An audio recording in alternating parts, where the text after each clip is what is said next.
Price the lord ಎಲ್ಲರಿಗೂ ಯೇಸು ಕ್ರಿಸ್ತನ ಪರಿಶುದ್ಧವಾದ ನಾಮದಲ್ಲಿ ಈ ದಿನ ಮತ್ತೊಂದು ಸಾರಿ ದೇವರ ಜೀವವುಳ್ಳ ವಾಕ್ಯಗಳನ್ನ ಕೇಳುವಂತೆ ದೇವರು ನಮಗೆ ಅವಕಾಶವನ್ನ ಕೊಟ್ಟಿದ್ದಾರೆ.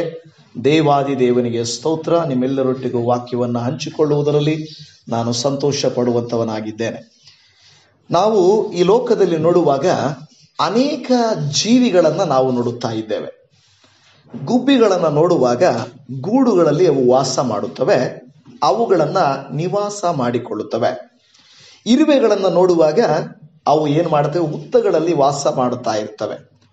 ಸಿಂಹಗಳು ಕೆಲವು ಪ್ರಾಣಿಗಳನ್ನ ನೋಡುವಾಗ ಗುಹೆಗಳಲ್ಲಿ ವಾಸ ಮಾಡುತ್ತಾ ಇರುತ್ತವೆ.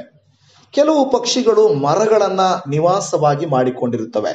ಅಂದರೆ ಅವೆಲ್ಲವುಗಳು ಬದುಕಿರುವುದರಿಂದ ಅವುಗಳು ಒಂದು ಸ್ಥಳವನ್ನ ಆಯ್ಕೆ ಮಾಡಿಕೊಂಡು ಆ ಸ್ಥಳದಲ್ಲಿ ಅವು ನಿವಾಸ ಮಾಡುತ್ತಾ ಇರುತ್ತವೆಂಬುದನ್ನ ನಾವು ನೋಡುತ್ತಾ ಇದ್ದೇವೆ. ಹಾಗಾದರೆ ಇವೆಲ್ಲವುಗಳನ್ನು ಉಂಟು ಮಾಡಿದಂಥ ದೇವಾದಿ ದೇವನು, ಸೃಷ್ಟಿಕರ್ತನು, ಸಜೀವನಾದ ದೇವರು ಎಲ್ಲಿ ವಾಸ ಮಾಡುತ್ತಾರೆ? ಒಂದು ವೇಳೆ ಆತನು ವಾಸ ಮಾಡುವಂಥ ಸ್ಥಳವು ಹೇಗಿರುತ್ತದೆ? ವಾಸ ಆತನು ನಮ್ಮಲ್ಲಿ ಮಾಡುವುದಾದರೆ ಅದು ಹೇಗೆ ನಮಗೆ ಸಹಾಯಕವಾಗುತ್ತದೆ ಎಂಬುದನ್ನ ಈ ದಿನ ನಾವು ಸ್ವಲ್ಪ ತಿಳಿದುಕೊಳ್ಳುವಂಥವರು ಆಗಿರೋಣ. ಒಂದು ವಾಕ್ಯವನ್ನ ಓದಿಕೊಂಡು ನಾವು ಸಣ್ಣ ಪ್ರಾರ್ಥನೆಯನ್ನ ಮಾಡಿಕೊಳ್ಳೋಣ. ಯಾಜಕ ಕಾಂಡ ಗ್ರಂಥ 26ನೇ ಅಧ್ಯಾಯ ಅದರ 11ನೇ ವಾಕ್ಯವನ್ನ ನಾವು ಓದಿಕೊಳ್ಳುವಂಥವರು ಆಗಿರೋಣ. ಯಾಜಕ ಕಾಂಡ ಗ್ರಂಥ 26ನೇ ಅಧ್ಯಾಯ 11ನೇ ವಾಕ್ಯ. ನಾನು ನಿಮ್ಮ ನಡುವೆ ನಿವಾಸ ಮಾಡುವೆನು, ನಿಮ್ಮನ್ನ ತಳ್ಳಿ ಬಿಡುವುದಿಲ್ಲ ಎಂದು ಹೇಳುತ್ತದೆ. ಹಲ್ಲೆಲೂಯಾ. ಯೇಸುವಿನ ನಾಮಕ್ಕೆ ಸ್ತೋತ್ರ ಉಂಟಾಗಲಿ. ಈಗ ನಾನು ಹೇಳಿದ ಹಾಗೆ ಅನೇಕ ಪಕ್ಷಿ, ಪ್ರಾಣಿ ಅವೆಲ್ಲವೂ ಒಂದು ಸ್ಥಳಕ್ಕೆ ಬಂದು ವಾಸ ಮಾಡುತ್ತವೆ. ಯಾವಾಗ ಒಂದು ಗುಬ್ಬಿ ಗೂಡಿಗೆ ಬರುತ್ತದೋ ಅಂದುಕೊಳ್ಳುತ್ತದೆ, ನಾನು ಆರಾಮಾಗಿದ್ದೀನಿ. ಒಂದು ಪ್ರಾಣಿ ಗುಹೆಗೆ ಹೋದಾಗ, ಮಣ್ಣಿನೊಳಗೆ ಹೋದಾಗ, ಮರದ ಒಳಗೆ ಹೋದಾಗ, ಸುರಕ್ಷಿತವಾದ ಸ್ಥಳಕ್ಕೆ ಹೋದಾಗ ಅವು ಅಂದುಕೊಳ್ಳುತ್ತವೆ, ನಾನು ಸುರಕ್ಷಿತವಾಗಿದ್ದೇನೆ, ಚೆನ್ನಾಗಿದ್ದೇನೆ ಎಂಬುದಾಗಿ. ನನ್ನ ಪ್ರೀತಿಯ ದೇವಜನವೇ, ನಮ್ಮ ನಡುವೆ ದೇವರು ನಿವಾಸ ಮಾಡುವುದಾದರೆ, ನಮ್ಮ ಜೊತೆಯಲ್ಲಿ ದೇವರು ಇರುವುದಾದರೆ, ನಮ್ಮ ಕೊರತೆಗಳನ್ನು ಆತನು ನೀಗಿಸಲಿಕ್ಕೆ ಶಕ್ತನಾದಾತನು ಆಗಿದ್ದಾನೆ. ಆತನು ನಮ್ಮ ಮಧ್ಯೆ ನಿವಾಸ ಮಾಡುವಾಗ ಜಯವನ್ನು ಕೊಡುತ್ತಾನೆ, ಆರೋಗ್ಯವನ್ನು ಉಂಟು ಮಾಡುತ್ತಾನೆ, ಸಮಾಧಾನವನ್ನು ಹೇಳುತ್ತಾನೆ. ಯಾವಾಗ ಯೇಸುವಿನ ಶಿಷ್ಯರುಗಳು ಬಹಳ ಭಯದಲ್ಲಿ, ಬಹಳ ಕಳವಳದಲ್ಲಿ, ಎಲ್ಲರೂ ಒಂದು ಸ್ಥಳದಲ್ಲಿ ಬಾಗಿಲನ್ನು ಮುಚ್ಚಿಕೊಂಡು ಯೇಸು ಕ್ರಿಸ್ತನು ಮರಣಿಸಿಬಿಟ್ಟನು, ಇನ್ನು ನಮ್ಮನ್ನ ಕಾಪಾಡಲಿಕ್ಕೆ ಯಾರಿದ್ದಾರೆ, ಇನ್ನು ನಾವು ಹೇಗೆ ಸುರಕ್ಷಿತವಾಗಿರುತ್ತೇವೆ ಎಂದು ಅವರು ಮನೆಯ ಬಾಗಿಲುಗಳನ್ನು ಹಾಕಿಕೊಂಡು ಒಳಗಡೆ ಅವರು ಇರುತ್ತಾರೆ. ಆದರೆ ಅಂತಹ ಸಂದರ್ಭದಲ್ಲಿ ಯೇಸು ಕ್ರಿಸ್ತನು ಅವರ ನಡುವೆ ನಿಂತು ಅವರಿಗೆ ಹೇಳಿದಂಥ ಮಾತು, ನಿಮಗೆ ಸಮಾಧಾನವಾಗಲಿ ಎಂದು ಹೇಳಿದರು. ಅಂದರೆ ಯೇಸು ಕ್ರಿಸ್ತರು ಅವರ ನಡುವೆ ಬಂದು, ಅವರ ಮಧ್ಯದಲ್ಲಿ ಬಂದು ಅವರಿಗೆ ಹೇಳುತ್ತಿರುವಂಥ ಮಾತು, ನಿಮಗೆ ಸಮಾಧಾನ ಉಂಟಾಗಲಿ ಎಂಬುದಾಗಿ. ಈ ಲೋಕದಲ್ಲಿ ಗೂಡುಗಳಲ್ಲಿ ಗುಬ್ಬಿಗಳು ಇದ್ದರೂ, ಗುಹೆಗಳಲ್ಲಿ ಪ್ರಾಣಿಗಳಿದ್ದರೂ, ಮರಗಳಲ್ಲಿ ಇಲ್ಲ ಮರಗಳನ್ನ ಏನು ಅದಕ್ಕೆ ಕೆಲವು ಮರ ಕುಟುಕ ಎಂಬುದಾಗಿರ್ತವೆ, ಅವು ಮರವನ್ನ ಅದೇನ್ ಮಾಡ್ತದೆ, ಕೊರೆದು ಮರದೊಳಗಡೆ ಸೇರ್ಕೊಂಡಿರ್ತವೆ. ಟ್ರಂಕ್ ಅಂತಾರೆ ಇಂಗ್ಲಿಷಲ್ಲಿ. ಅಂದ್ರೆ ಮರದೊಳಗಡೆ ಒಂದು ಗೂಡು ಮಾಡ್ಕೊಳ್ತವೆ, ಮರದ ಕೊಂಬೆಗಳಲ್ಲಿ ಗೂಡು ಮಾಡ್ಕೊಳ್ತವೆ, ಕಲ್ಲು ಬಂಡೆಗಳಲ್ಲಿ ಗೂಡು ಮಾಡ್ಕೊಳ್ತವೆ. ಈ ರೀತಿಯಾಗಿ ಮಾಡಿಕೊಂಡ್ರು ಕೂಡ ಅಲ್ಲಿ ಅವುಗಳಿಗೆ ಕೆಲವು ಸಾರಿ ಸುರಕ್ಷತೆ ಇರೋದಿಲ್ಲ, ಹೌದಲ್ವಾ? ಗೂಡುಗಳೊಳಗಡೆ ಹೋಗಿ ಹಾವುಗಳು ಮೊಟ್ಟೆಗಳನ್ನು, ಮರಿಗಳನ್ನು ತಿಂದು ಬಿಡ್ತವೆ. ಗುಹೆ ಒಳಗಡೆ ಹೋಗಿ ಮೊಲಗಳನ್ನು, ಇಲಿಗಳನ್ನು ಕೆಲವು ತಿಂದು ಬಿಡ್ತವೆ. ಮರದಲ್ಲಿ ಹೋಗಿದ್ರೂ ಕೂಡ ಅವುಗಳಿಗೆ ಸುರಕ್ಷತೆ ಇಲ್ಲ. ಮನುಷ್ಯರು ಕೂಡ ಮನೆಯನ್ನ ಮಾಡಿಕೊಳ್ಳುತ್ತೇವೆ.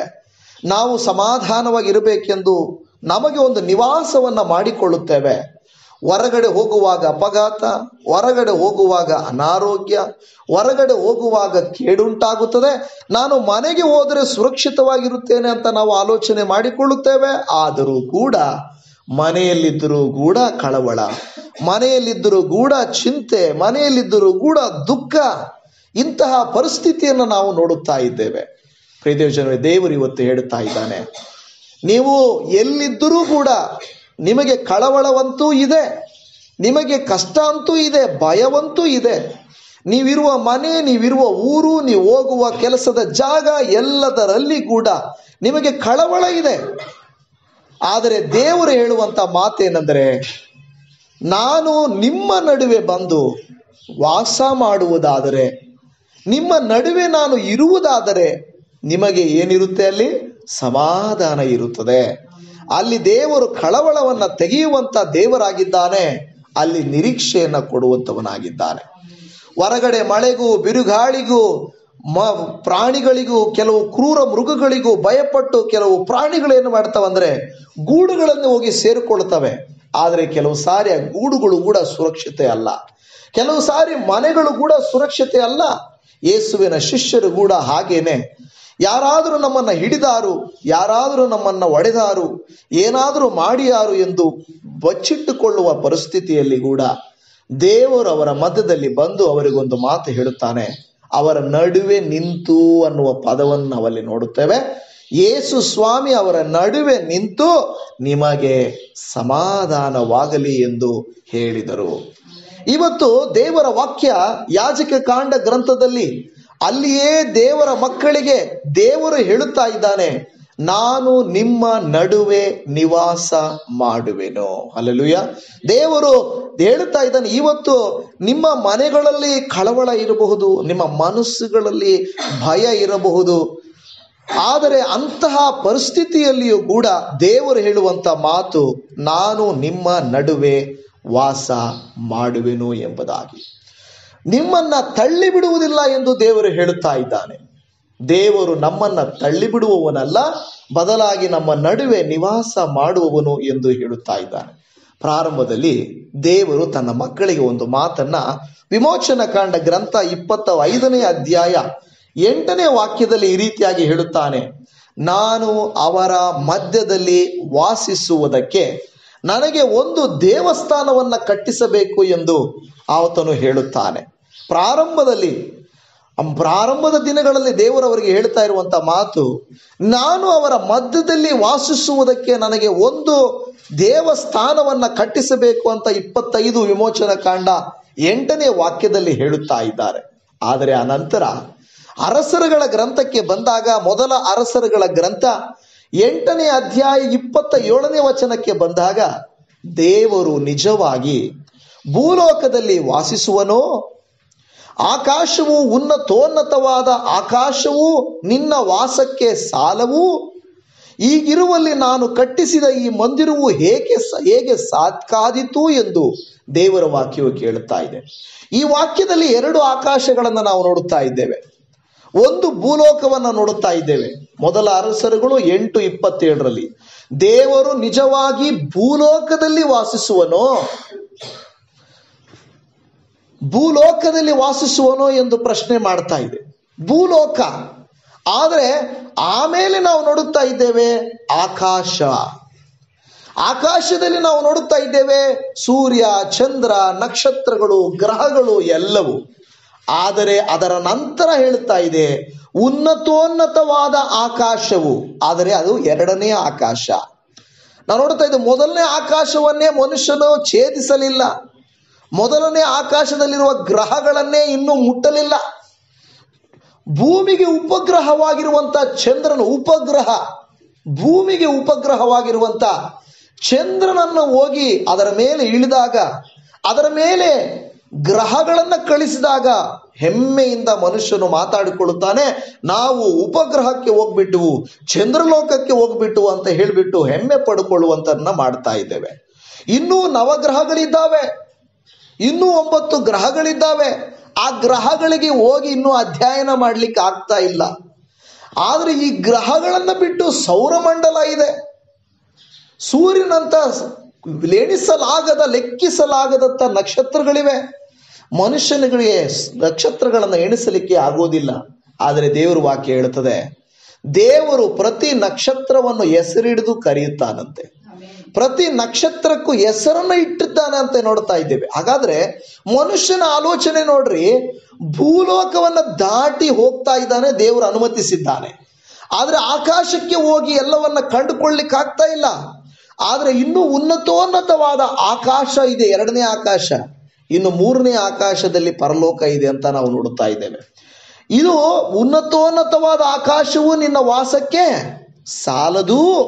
ಈಗಿರುವಲ್ಲಿ ನಾನು ಕಟ್ಟಿಸಿದ ಮಂದಿರ ಹೇಗೆ ಸಾಕಾದೀತು ನಿನಗೆ ಅಂತ ಹೇಳ್ತಾ ಇದೆ. ಪ್ರಿಯ ಜನವೇ, ಇಡೀ ವಿಶ್ವವೇ ದೇವರ ಸೃಷ್ಟಿಯಾಗಿರುವಾಗ ಆತನು ಒಂದು ರೂಪ ಅಲ್ಲ, ಮನುಷ್ಯನಾಗಿ ಯೇಸು ಸ್ವಾಮಿಯಾಗಿ ಬಂದಾಗ ಒಂದು ರೂಪ ಇತ್ತು. ಆದರೆ ದೇವರಿಗೆ ನಾವು ರೂಪವನ್ನು ಕೊಡಲಿಕ್ಕೆ ಆಗೋದಿಲ್ಲ. ಅದಕ್ಕೆ ಕನ್ನಡದಲ್ಲಿ ದೇವರು ಅಂತ 3 ಪದಗಳಿಗೆ ಕೆಲವರು 3 ಅರ್ಥಗಳನ್ನು ಹೇಳುತ್ತಾರೆ. ಏನಂತ? ದೇ ಅಂದರೆ ದೇಹವಿಲ್ಲದವನು, ವಾ ಅಂದರೆ ವರ್ಣವಿಲ್ಲದವನು, ರು ಅಂದರೆ ರೂಪವಿಲ್ಲದವನು ಎಂದು ಹೇಳಿ ದೇವಾರು ಎಂಬ ಪದಕ್ಕೆ ಕನ್ನಡದಲ್ಲಿ ಆ ರೀತಿಯಾಗಿ ಹೇಳ್ತಾರೆ. ದೇಹ ಇಲ್ಲ, ವರ್ಣ ಇಲ್ಲ, ರೂಪ ಇಲ್ಲ, ಆತನು ಸರ್ವಾಂತರ್ಯಾಮಿ. ಸರ್ವಾಂತರ್ಯಾಮಿ ಅಂದರೆ ಆತನನ್ನ ಊಹಿಸಲಿಕ್ಕೂ ನಮಗಾಗಲ್ಲ. ಯಾಕೆಂದ್ರೆ ಆತನು ಇಡೀ ವಿಶ್ವ, ಇಡೀ ಲೋಕ ಸೂರ್ಯ ಮಂಡಲವನ್ನು ಆತನು ಆವರಿಸಿಕೊಂಡವನಾಗಿದ್ದಾನೆ. ಆದರೆ ಒಂದು ಮಾತು ದೇವಜನವೇ, ಅಂತ ಸರ್ವೋನ್ನತನಾದ ದೇವರು, ಸರ್ವವನ್ನೂ ಉಂಟು ಮಾಡಿದ ದೇವರು ನಮ್ಮಂಥವರ ಮಧ್ಯೆ ವಾಸ ಮಾಡಬೇಕು ಅಂತ ಆಸೆ ಪಡೋದು ಎಷ್ಟು ಒಳ್ಳೆಯ ವಿಚಾರ ಅಲ್ವಾ? ಆತನು ನಿಮ್ಮ ಮಧ್ಯದಲ್ಲಿ ನಾನು ವಾಸ ಮಾಡಬೇಕು. ದೇವರು ತನ್ನ ಸ್ವರೂಪದಲ್ಲಿ ನಮ್ಮನ್ನು ಉಂಟು ಮಾಡಿ ನಮ್ಮನ್ನು ತನ್ನ ಮಕ್ಕಳನ್ನಾಗಿ ಮಾಡಿಕೊಂಡು, ಮಕ್ಕಳೇ ನಾನು ನಿಮ್ಮ ಮಧ್ಯದಲ್ಲಿ ವಾಸ ಮಾಡ್ತೀನಿ ಅಂತ ಕೇಳಿದ್ರೆ ನಾವೇನಂದ್ಕೊಳ್ತೇವೆ? ನನ್ನ ಮನೆಯಲ್ಲಿ ನಿನಗೆ ಸ್ಥಳ ಇಲ್ಲ, ನನ್ನ ಮನಸ್ಸಲ್ಲಿ ನಿನಗೆ ಜಾಗವಿಲ್ಲ ಎನ್ನುವ ರೀತಿಯಲ್ಲಿ ನಾವು ಜೀವಿಸ್ತಾ ಇರ್ತೇವೆ. ಅನೇಕ ಅನ್ಯರು ಏನು ಮಾಡ್ತಾರೆ ಅಂದ್ರೆ, ಒಂದು ಮನೆಯಲ್ಲಿ ದೇವರಿಗಂತ ಒಂದು ಕೊಠಡಿ ಕೊಟ್ಬಿಡ್ತಾರೆ. ದೇವರೆಲ್ಲಿದ್ದಾರೆ? ಆಗೋ ಆ ದೇವರ ಮನೆಯಲ್ಲಿದ್ದಾರೆ. ದೇವರೆಲ್ಲಿದ್ದಾರೆ? ಈಗೋ ಈ ಸ್ಥಳದಲ್ಲಿದ್ದಾರೆ. ಆದರೆ ಕ್ರೈಸ್ತರು ಹಾಗಲ್ಲ. ನನ್ನ ಮನೆಯು, ನಾನು, ನನ್ನ ಮನೆಯವರು, ನನ್ನ ಮನೆಯು ದೇವರನ್ನೇ ಕೀರ್ತಿಸುವೆವು. ಅಲ್ಲಿ ಹೇಳ್ತಾ ಇರುವಂತ ಮಾತು, ನಾವು ಕೇವಲ ಒಂದು ಕೊಠಡಿ ಅಲ್ಲ, ಒಂದು ಜಾಗ ಅಲ್ಲ, ನನ್ನ ಮನೆಯೇ, ನನ್ನ ಮನವೂ ದೇವರಿಗೆ ಮೀಸಲಾಗಿರುವುದು ಎಂದು ನಾವು ಹೇಳುತ್ತಾ ಇದ್ದೇವೆ. ಲೋಕದ ಜನ ಹೇಳ್ತಾರೆ ಅಲ್ಲೇ ಇದ್ದಾರೆ ದೇವರು. ಇವತ್ತು ದೇವರು ಒಂದು ಕಟ್ಟಡದಲ್ಲಿಲ್ಲ, ದೇವರು ಒಂದು ವಸ್ತುವಲ್ಲಿಲ್ಲ ಇಲ್ವಾ ಅಂತ ಕೇಳಬೇಡ್ರಿ, ಇದಾರೆ ದೇವರು. ಹಾಗಂತ ಹೇಳಿದ್ರೆ ಅಲ್ಲೇ ಮೀಸಲಾಗಿಲ್ಲ, ಅಲ್ಲೇ ಇರುವುದಿಲ್ಲ ಆತನು. ದೇವರು ಚರ್ಚಲ್ಲೇ ಇರ್ತಾನೆ ಅಂತಲ್ಲ, ದೇವಸ್ಥಾನದಲ್ಲೇ ಇಲ್ಲ, ಮಸೀದಿಯಲ್ಲೇ ಇರುತ್ತಾನಂತಲ್ಲ. ದೇವರು ಎಲ್ಲಾ ಸ್ಥಳದಲ್ಲಿ ಇರ್ತಾನೆ. ಆದರೆ ಆತನು ಎಲ್ಲಿ ಇರುವುದಿಲ್ಲ ಗೊತ್ತಾ? ಎಲ್ಲಿ ಪಾಪವಿರುತ್ತದೋ ಅಲ್ಲಿರೋದಿಲ್ಲ. ಪಾಪವು, ಯಾಕೆಂದ್ರೆ ಆತನು ಪರಿಶುದ್ಧನಾದ ದೇವರು. ಪರಿಶುದ್ಧನಾದ ದೇವರು ಆತನು ಎಲ್ಲಿರುತ್ತಾನೆ? ನಾವು ಪ್ರಕಟಣೆ ಗ್ರಂಥದಲ್ಲಿ 21ನೇ ಅಧ್ಯಾಯ 3ನೇ ವಚನದಲ್ಲಿ, 21ನೇ ಅಧ್ಯಾಯ 3ನೇ ವಚನದಲ್ಲಿ, ಇದಲ್ಲದೆ ಸಿಂಹಾಸನದೊಳಗಿಂದ ಬಂದ ಮಹಾಶಬ್ದವು ನನಗೆ ಕೇಳಿಸಿತು. ಅದು, ಇಗೋ ದೇವರ ನಿವಾಸವು ಮನುಷ್ಯರಲ್ಲಿ ಅದೇ, ಆತನು ಅವರೊಳಗೆ ವಾಸ ಮಾಡುವನು, ಅವರು ಆತನಿಗೆ ಪ್ರಜೆಯಾಗಿರುವರು, ದೇವರು ತಾನೇ ಅವರ ಸಂಗಡ ಇರುವನು ಎಂಬುದಾಗಿ ಹೇಳುತ್ತಾ ಇದ್ದಾನೆ. ಪ್ರಿಯ ದೇವಜನವೇ, ಗೂಡುಗಳು, ಮನೆಗಳು, ಗುಹೆಗಳು, ಸ್ಥಳಗಳು ಅಲ್ಲ, ಅಲ್ಲಿ ಕೂಡ ನಮಗೆ ತೊಂದರೆ ಇರುವಾಗ ದೇವರು ನಮಗೆ ಹೇಳುತ್ತಾ ಇದ್ದಾನೆ, ನಾನು ನಿಮ್ಮ ಸಂಗಡ ವಾಸ ಮಾಡುತ್ತೇನೆ. ದೇವರು ವಾಸ ಮಾಡುವಾಗ ನಮಗೆ ಭಯ ಬೇಕಾಗಿಲ್ಲ. ದೇವರು ಕತ್ತಲಲ್ಲಿಯೂ ಇರುತ್ತಾನೆ, ಕಷ್ಟದಲ್ಲಿಯೂ ಇರುತ್ತಾನೆ, ಕಣ್ಣೀರಿನಲ್ಲಿಯೂ ಇರುತ್ತಾನೆ, ಮನುಷ್ಯರು ಕೈ ಬಿಡಲ್ಪಟ್ಟಂತ ಸ್ಥಿತಿಯಲ್ಲಿಯೂ ಆತನಿರುತ್ತಾನೆ. ಎಲ್ಲರೂ ಇಲ್ಲದೆ ಇದ್ದಾಗ ಆತನು ಇರುವಂತ ದೇವರಾಗಿದ್ದಾನೆ. ಅದಕ್ಕೆ ಆತನಿಗೆ ನಾವು ಇರುವಾತನೇ ಎಂದು ಹೇಳುತ್ತೇವೆ. ಅದು ಹೇಳ್ತಾನೆ, ನಾನು ಇರುವಾತನು. ನಿನ್ನ ಹೆಸರೇನಪ್ಪ ಅಂದ್ರೆ, ನಾನು ಇರುವಾತನು. ಐ ಆಮ್, ನಾನು ಇರುವಾತನು ಎಂದು ಹೇಳುವ ದೇವರು, ನಾನು ನಿಮ್ಮ ಮಧ್ಯದಲ್ಲಿ ವಾಸ ಮಾಡುತ್ತೇನೆ ಎಂದು ಹೇಳುತ್ತಾ ಇದೆ. ಹಾಗಾದ್ರೆ ದೇವರು ನಮ್ಮ ಮಧ್ಯದಲ್ಲಿ ವಾಸ ಮಾಡಬೇಕಾದರೆ, ವಾಸ ಮಾಡಿ ನಮಗೆ ಸಮಾಧಾನ ಕೊಡಬೇಕಾದರೆ, ವಾಸ ಮಾಡಿ ನಮ್ಮನ್ನು ಆಶೀರ್ವದಿಸಬೇಕಾದರೆ, ಕೀರ್ತನೆಗಳ ಗ್ರಂಥ 132ನೇ ಕೀರ್ತನೆ 12ರಿಂದ ಕೆಲವು ವಾಕ್ಯಗಳನ್ನು ಈ ರೀತಿಯಾಗಿ ನೋಡುತ್ತೇವೆ. ನಿನ್ನ ಮಕ್ಕಳು ನನ್ನ ನಿಬಂಧನೆಯನ್ನು ನಾನು ಆಜ್ಞಾಪಿಸಿದ ಕಟ್ಟಳೆಗಳನ್ನು ಕೈಕೊಂಡು ನಡೆಯುವುದಾದರೆ. ನೋಡಿ, ದೇವರು ಕೆಲವು ರೂಲ್ಸ್ ಅನ್ನು ಇಡ್ತಾರೆ. ಒಂದು ಬಾಡಿಗೆ ಮನೆಗೆ ಹೋಗ್ತೀವಿ, ಬಾಡಿಗೆ ಮನೆಗೆ ಟು ಲೆಟ್ ಬೋರ್ಡ್ ಹಾಕಿರ್ತಾರೆ, 1 BHK 2 BHK ಹಾಕಿರ್ತಾರೆ. ನಾವು ಆ ಓನರ್ನ ಹೋಗ್ಬಿಟ್ಟು, ಸರ್ ನನಗೆ ಮನೆ ಬಾಡಿಗೆಗೆ ಬೇಕು, ನಾನು ವಾಸ ಮಾಡಲಿಕ್ಕೆ ಸ್ಥಳ ಬೇಕು ಅಂದಾಗ ಆ ಓನರ್ಗಳು ಕೆಲವು ಕಂಡೀಷನ್ ಹೇಳ್ತಾರೆ. ನೋಡಪ್ಪ, ತಿಂಗಳಿಗೆ ಇಷ್ಟು ಬಾಡಿಗೆ, ಅಡ್ವಾನ್ಸ್ ಇಷ್ಟು ಕೊಡಬೇಕು, ನೋಡಿ ಈ ಒಂದು ಮನೆ ಬಿಡುವಾಗ ಪೇಂಟ್ ಮಾಡಿಸ್ಕೊಡ್ಬೇಕು, ನೋಡಿ ಎಲ್ಲವೂ ಸರಿಯಾಗಿದೆ, ಅದೇನಾದರೂ ಹೋದರೆ ನೀವೇ ಹಾಕಿಸಿಕೊಡ್ಬೇಕು, ಎಲ್ಲ ನಿಬಂಧನೆಗಳನ್ನು ಹೇಳ್ತಾರೆ. ನಾವು ಹೋಗ್ಬಿಟ್ಟು ಅವ್ರ ರೂಲ್ಸ್ ಹೇಳೋಕ್ಕೆ ಮುಂಚೆನೆ, ಸರ್ ಹೆಂಗಂದ್ರೆ ಹಂಗಿರ್ತೀವಿ, ಹೆಂಗಂದ್ರೆ ಹಂಗೆ ಯೂಸ್ ಮಾಡ್ತೀವಿ, ನಮ್ಮ ಇಷ್ಟ, ಬಾಡಿಗೆ ಇಷ್ಟ ಬಂದಾಗ ಕೊಡ್ತೀವಿ, ಅಡ್ವಾನ್ಸ್ ನಮಗೆ ಆದಷ್ಟು ಕೊಡ್ತೀವಿ ಅಂದರೆ ಅವ್ರೇನು ಹೇಳ್ತಾರೆ, ಮುಂದೆ ಹೋಗಪ್ಪ ಅಂತ ಹೇಳ್ತಾರಲ್ವಾ. ಅಂದರೆ ಅವರು ಕೆಲವು ನಿಬಂಧನೆಗಳನ್ನು ಇಡ್ತಾರೆ. ದೇವರು ಕೂಡ ನಮಗೆ ಕೆಲವು ನಿಬಂಧನೆಗಳನ್ನು ಇಡ್ತಾರೆ. ಯಾಕೆಂದರೆ ನಮ್ಮ ಪರಿಶುದ್ಧತೆಗೋಸ್ಕರ, ನಮಗೋಸ್ಕರ ಆತನಿಡೋದು. ಆ ಒಂದು ನಿಬಂಧನೆಗಳು ಹೇಳ್ತಾರೆ, ನಿನ್ನ ಮಕ್ಕಳು ನನ್ನ ನಿಬಂಧನೆಯನ್ನು, ನಾನು ಆಜ್ಞಾಪಿಸಿದ ಕಟ್ಟಳೆಗಳನ್ನು ಕೈಕೊಂಡು ನಡೆಯುವುದಾದರೆ ಅವರ ಮಕ್ಕಳು ನಿನ್ನ ಸಿಂಹಾಸನದಲ್ಲಿ ಸದಾಕಾಲ ಕೂತುಕೊಳ್ಳುವರು. ನಿಶ್ಚಯವಾಗಿ ಯೆಹೋವನು ಚೀಯೋನನ್ನು ಅಪೇಕ್ಷಿಸಿ ತನ್ನ ನಿವಾಸಕ್ಕಾಗಿ ಆರಿಸಿಕೊಂಡಿದ್ದಾನೆ. ಆತನು, ಇದು ನನ್ನ ಶಾಶ್ವತ ವಾಸಸ್ಥಾನ, ಇಲ್ಲೇ ಇರುವೆನು, ಇದು ನನಗೆ ಇಷ್ಟವು, ಇದರ ಆದಾಯವನ್ನು ಆಶೀರ್ವದಿಸುವೆನು, ಇಲ್ಲಿಯ ಬಡವರನ್ನು ಆಹಾರದಿಂದ ತೃಪ್ತಿಗೊಳಿಸುವೆನು ಎಂದು ಹೇಳುತ್ತಾ ಇದ್ದಾನೆ. ದೇವರು ಒಂದು ಸ್ಥಳಕ್ಕೆ ಬಂದಾಗ, ಒಂದು ದೇಶಕ್ಕೆ ಬಂದಾಗ, ಒಂದು ಪಟ್ಟಣಕ್ಕೆ ಬಂದಾಗ, ಒಂದು ಮನೆಗೆ ಬಂದಾಗ, ಒಂದು ಮನಸ್ಸಿಗೆ ಬಂದಾಗ ಆತನು ಅಲ್ಲಿನ ಆ ಸ್ಥಳವನ್ನ ದೇವರು ಆಶೀರ್ವದಿಸುತ್ತಾನೆ. ಆ ದೇವರು ಬಂದು ಈ ವಾಕ್ಯದಲ್ಲಿ ಕೊನೆಯಲ್ಲಿ ಹೇಳ್ತಾ ಇದ್ದಾನೆ, ಇದು ನನಗೆ ಇಷ್ಟ. ಇವತ್ತು ಈ ವಾಕ್ಯವನ್ನು ಕೇಳುತ್ತಿರುವಂತ ನಿಮ್ಮನ್ನು, ನನ್ನನ್ನು ದೇವರು ನೋಡಿ ಹೇಳಬೇಕು, ಈ ನನ್ನ ಮಗಳು ನನಗಿಷ್ಟ, ಈ ನನ್ನ ಮಗನು ನನಗಿಷ್ಟ. ದೇವರ ಮಾತು ಹೇಳಬೇಕು. ನಾವು ಹೆಂಗಂದ್ರೆ ಹಂಗೆ ಜೀವನ ಮಾಡ್ತಾ ಇದ್ರೆ ದೇವರು ನಮ್ಮ ಹೃದಯದೊಳಗೆ ಬರಲ್ಲ. ದೇವರಿಗೆ ಅದು ಇಷ್ಟ ಇಲ್ಲದೆ ಇರುವಂತ ಸ್ಥಳ ಆಗ್ಬಿಡ್ತದೆ. ಇವತ್ತು ನಮ್ಮನ್ನ ನೋಡಿ ದೇವರು ಹೇಳಬೇಕು, ನಮ್ಮ ಮನೆಯನ್ನು ನೋಡಿ ದೇವರು ಹೇಳಬೇಕು, ಈ ಮನೆ ನನಗಿಷ್ಟ. ಯೋಬನನ್ನ ನೋಡಿ, ಇವನು ನನಗೆ ಪ್ರಿಯನಾದವನು, ಯೋಬನು ನನ್ನ ಭಕ್ತನು ಎಂದು ಹೇಳಿದನು. ಯೇಸು ಸ್ವಾಮಿಯನ್ನು ಕೂಡ ತಂದೆ ದೇವರು ನೋಡಿ ಹೇಳಿದಂತ ಮಾತು, ಈತನು ನನಗೆ ಪ್ರಿಯನಾಗಿರುವಂತ ನನ್ನ ಮಗನು, ಈತನನ್ನು ನಾನು ಮೆಚ್ಚಿದ್ದೇನೆ. ಏನಂತ ಹೇಳ್ತದ ವಾಣಿ? ಈತನ ನಾನು ಮೆಚ್ಚಿದ್ದೇನೆ ಎಂದು ಹೇಳುತ್ತಾನೆ. ಈ ಮಾತು ನಮ್ಮ ಬಗ್ಗೆ ದೇವರು ಹೇಳ್ತಾರ? ಈ ಕುಟುಂಬ ನನಗಿಷ್ಟ, ಈ ನನ್ನ ಮಗಳು, ಈ ನನ್ನ ಮಗನು ನನಗಿಷ್ಟ ಎಂದು ದೇವರು ಹೇಳ್ತಾರ? ಹೇಳಬೇಕು.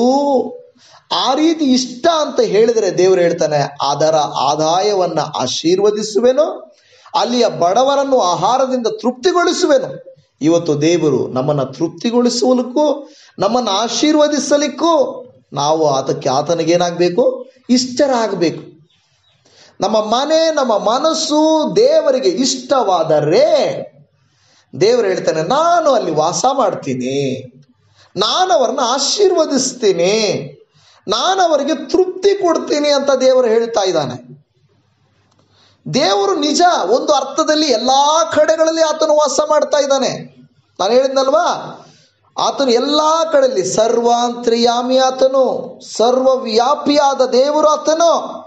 ಆದರೆ ಕೆಲವು ಕಡೆಗಳಲ್ಲಿ ಆತನು ಇಷ್ಟಪಡ್ತಾನೆ. ಅದಕ್ಕೆ ದೇವರು ಹೇಳ್ತಾನೆ, ನಾನು ನಿಮ್ಮ ಮಧ್ಯದಲ್ಲೇ ವಾಸ ಮಾಡ್ಬೇಕು. ಇಸ್ರಾಯೇಲರಿಗೆ ಹೇಳ್ತಾನೆ, ನಾನು ನಿಮ್ಮ ಮಧ್ಯದಲ್ಲೇ ಇರ್ಬೇಕಂತ ನನಗೆ ಆಸೆ. ಆದರೆ ಇಸ್ರಾಯೇಲರು ಕೆಲವು ದಿನ ಇಷ್ಟಪಡ್ತಾರೆ, ಕೆಲವು ದಿನ ಇಷ್ಟಪಡಲ್ಲ. ದೇವರನ್ನ ಬಿಟ್ಟು ಅನ್ಯರನ್ನ ಹಿಡಿದುಕೊಂಡು ಅನ್ಯ ದೇವತೆಗಳನ್ನು, ಅನ್ಯ ನಿಯಮಗಳನ್ನ ಪಾಲನೆ ಮಾಡ್ತಾರೆ. ದೇವರಲ್ಲಿ ವಾಸ ಮಾಡ್ಲಿಕ್ಕೆ ಹೋಗುವುದಿಲ್ಲ. ಇವತ್ತು ನನ್ನ ಪ್ರಿಯ ದೇವಜನವೇ, ದೇವರ ವಾಕ್ಯ ನಮಗೆ ಹೇಳುತ್ತದೆ, ಆತನು ನಮ್ಮ ಮಧ್ಯದಲ್ಲಿ ವಾಸವಾಗಿರುತ್ತಾನಂತೆ, ನಮಗೆ ಸಹಾಯ ಮಾಡ್ತಾನಂತೆ. ವಿಮೋಚನ ಕಾಂಡ ಗ್ರಂಥ 29ನೇ ಅಧ್ಯಾಯದ 45 ಮತ್ತು 46ನೇ ವಚನದಲ್ಲಿ, ನಾನು ಇಸ್ರಾಯೇಲ್ಯರ ಮಧ್ಯದಲ್ಲಿ ವಾಸವಾಗಿದ್ದು ಅವರಿಗೆ ದೇವರಾಗಿರುವೆನು. ತಮ್ಮ ಮಧ್ಯದಲ್ಲಿ ವಾಸವಾಗುವುದಕ್ಕಾಗಿಯೇ ತಮ್ಮನ್ನ ಐಗುಪ್ತ ದೇಶದಿಂದ ಹೊರಗೆ ಬರಮಾಡಿದ ತಮ್ಮ ದೇವರಾದ ಯೆಹೋವನು ನಾನೇ ಎಂದು ಅವರು ತಿಳಿದುಕೊಳ್ಳುವರು. ನಾನು ಅವರ ದೇವರಾದ ಕರ್ತನೇ ಇಲ್ಲವೇ ಯೆಹೋವನೇ ಎಂದು ಹೇಳುತ್ತಾ ಇದ್ದಾನೆ. ದೇವರಲ್ಲಿ ಹೇಳ್ತಾ ಇರುವಂತ ಮಾತು, ನಾನು ಅವರ ಮಧ್ಯದಲ್ಲಿ ವಾಸ ಮಾಡಬೇಕು. ಅದಕ್ಕೆ ಅವ್ರನ್ನ ನಾನೇನ್ ಮಾಡ್ತಾ ಇದ್ದೀನಿ? ಐಗುಪ್ತದಿಂದ ದಾಸತ್ವದಿಂದ ಬಿಡಿಸ್ತಾ ಇದ್ದೀನಿ. ಅಲ್ಲಿದ್ರೆ ನಾನು ಅವ್ರ ದಾಸರಾಗಿದ್ರೆ ನಾನು ದೇವ್ರ ಹೆಂಗಾಗಿರ್ತೀನಿ? ಅದಕ್ಕೆ ಅವರನ್ನು ಆ ದಾಸತ್ವದಿಂದ ಬಿಡಿಸಿಕೊಂಡು ಕಾನಾನ್ ದೇಶಕ್ಕೆ ಸೇರಿಸಿ ನಾನು ಅವರ ಮಧ್ಯದಲ್ಲಿ ವಾಸ ಮಾಡ್ತೀನಿ. ಅದರ ಅರ್ಥ ನನ್ನ ಪ್ರಿಯ ದೇವಜನವೇ, ದೇವರ ವಾಕ್ಯ ಹೇಳ್ತಾ ಇರುವಂತ ಮಾತೇನೆಂದರೆ, ದೇವರು ನಮಗೆ ತಿಳಿಸ್ತಾ ಇದ್ದಾನೆ, ನಮ್ಮನ್ನು ಕೂಡ ಆತನು ಪಾಪದಿಂದ ಅದೇ ರೀತಿಯಾಗಿ ಬಿಡಿಸಿ, ನಮ್ಮನ್ನ ಶತ್ರುಗಳಿಂದ ಬಿಡಿಸಿ, ವಿಗ್ರಹಾರಾಧನೆಗಳಿಂದ ಬಿಡಿಸಿ, ಕೆಟ್ಟತನಗಳಿಂದ ಬಿಡಿಸಿ ನಮ್ಮನ್ನು ಒಂದು ಸ್ಥಳಕ್ಕೆ ಸೇರಿಸಿದ್ದಾನೆ. ಅಲ್ಲಿ ದೇವರು ಹೇಳ್ತಾನೆ, ಈಗ ನೀನು ಸಮಾಧಾನವಾಗಿರು, ಈಗ ನೀನು ನಿಶ್ಚಿಂತೆಯಿಂದ ಇರು, ಈಗ ನೀನು ಭಯಪಡದೆ ಇರು, ಈಗ ನೀನು ಕಳವಳಗೊಳ್ಳದೆ ಇರು. ಯಾಕೆಂದರೆ ನಾನು ನಿನ್ನನ್ನು ಆ ಐಗುಪ್ತ ದೇಶದಿಂದ, ಆ ಕೆಟ್ಟತನದಿಂದ, ಆ ಒಂದು ಕಷ್ಟದಿಂದ, ದಾಸತ್ವದಿಂದ ನಿಮ್ಮನ್ನು ಬಿಡಿಸಿದ್ದೇನೆ. ಯೇಸು ಸ್ವಾಮಿ ಕೂಡ ನಮಗೆ ಹೇಳುವ ಮಾತು, ಮಕ್ಕಳೇ, ನಾನು ನಿಮ್ಮನ್ನ ಪಾಪದಿಂದ ಬಿಡಿಸಿದ್ದೇನೆ, ದುಷ್ಟನ ಕೈಯಿಂದ ನಿಮ್ಮನ್ನು ಬಿಡಿಸಿದ್ದೇನೆ, ಸೈತಾನನ ಅಂಧಕಾರ ಶಕ್ತಿಗಳಿಂದ ನಾನು ನಿಮ್ಮನ್ನು ಬಿಡಿಸಿದ್ದೇನೆ. ಇನ್ನು ನಾನು ನಿಮ್ಮ ದೇವರಾಗಿರಬೇಕು, ನೀವು ನನ್ನ ಮಕ್ಕಳಾಗಿರಬೇಕು, ನೀವು ನನ್ನ ಪ್ರಜೆಗಳಾಗಿರಬೇಕು. ಆದರೆ ಅನೇಕರು ಇನ್ನೂ ನಾವೇನು ಮಾಡ್ತಾ ಇದ್ದೀವಿ ಅಂದರೆ, ದೇವರ ಮಕ್ಕಳಾದವರು ಕೂಡ ಏನು ಮಾಡ್ತಾ ಇದ್ದಾರೆ ಗೊತ್ತಾ? ಇನ್ನೂ ಸೈತಾನನ ಕಪಿಮುಷ್ಟಿಗೆ ಹೋಗ್ತಾ ಇದ್ದೇವೆ. ಸೈತಾನನ ಕೈಗೆ ನಮ್ಮನ್ನು ಕೊಡಿಸ್ಕೊಳ್ತಾ ಇಸ್ರಾಯೇಲರು ಐಗುಪ್ತ ದೇಶದಿಂದ ಹೊರಗಡೆ ಬಂದರು.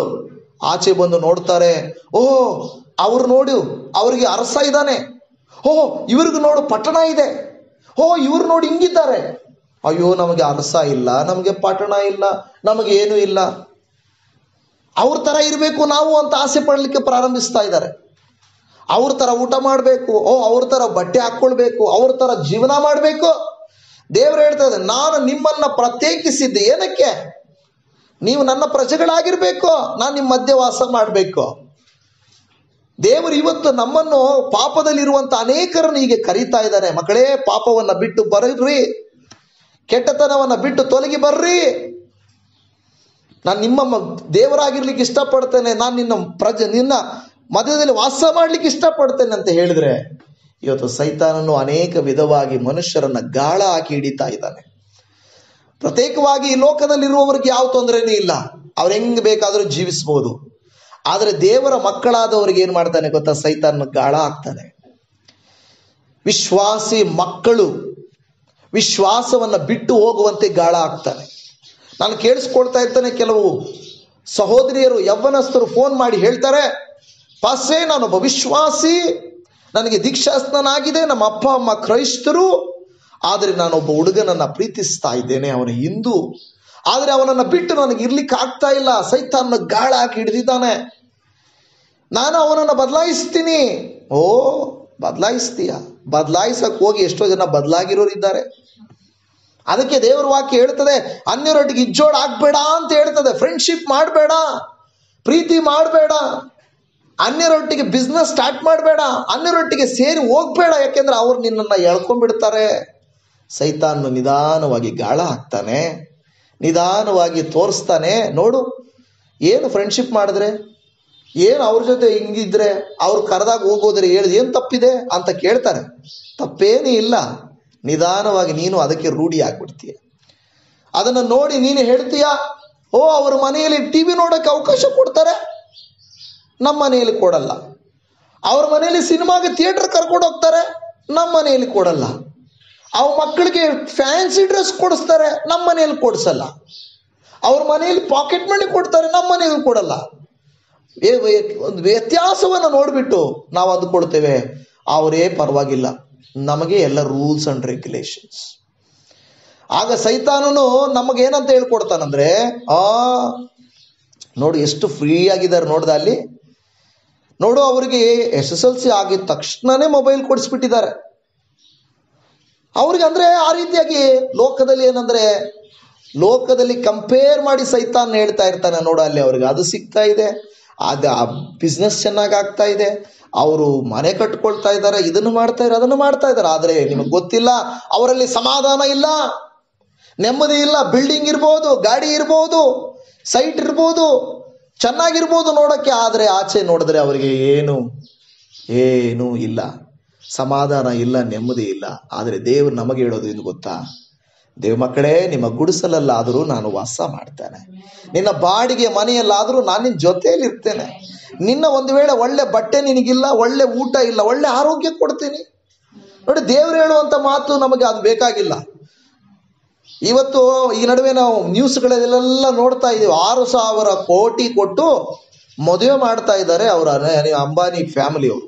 6,000, ಅದು ಸುಮ್ಮನೆ ಲೆಕ್ಕಕ್ಕೆ ಇನ್ನು ಎಷ್ಟೋ ಕೋಟಿ ಮಾಡಿರ್ತಾರೆ. ಆದರೆ ಅವರ ಅಮ್ಮ ಹೇಳ್ತಾರೆ, ನನ್ನ ಮಗ ಮೆಡಿಸಿನ್ ತಿಂದು ತಿಂದು ಇಷ್ಟು ದಪ್ಪ ಆಗಿದ್ದಾನೆ. ಏನಕ್ಕೆ?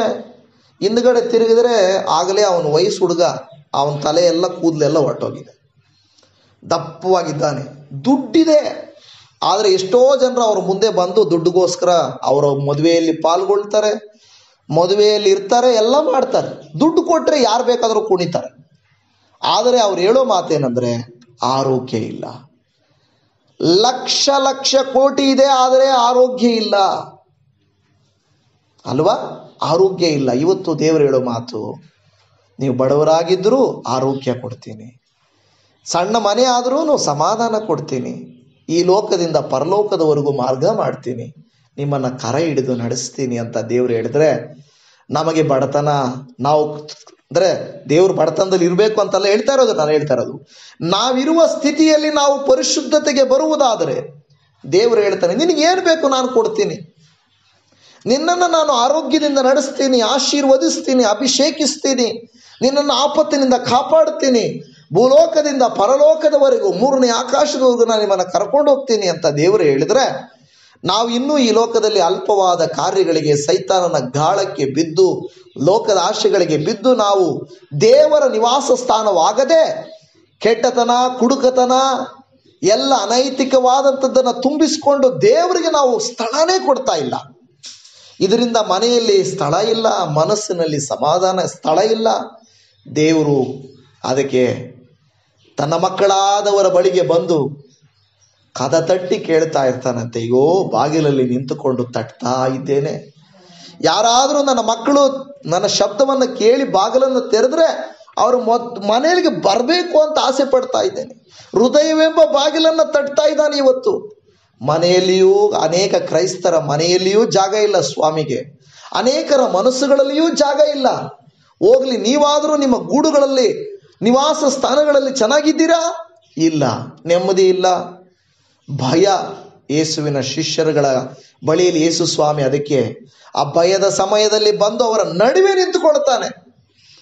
ನಡುವೆ ನಿಂತುಕೊಂಡು ನಿಮಗೆ ಸಮಾಧಾನವಿರಲಿ ಎಂದು ಹೇಳುತ್ತಾನೆ.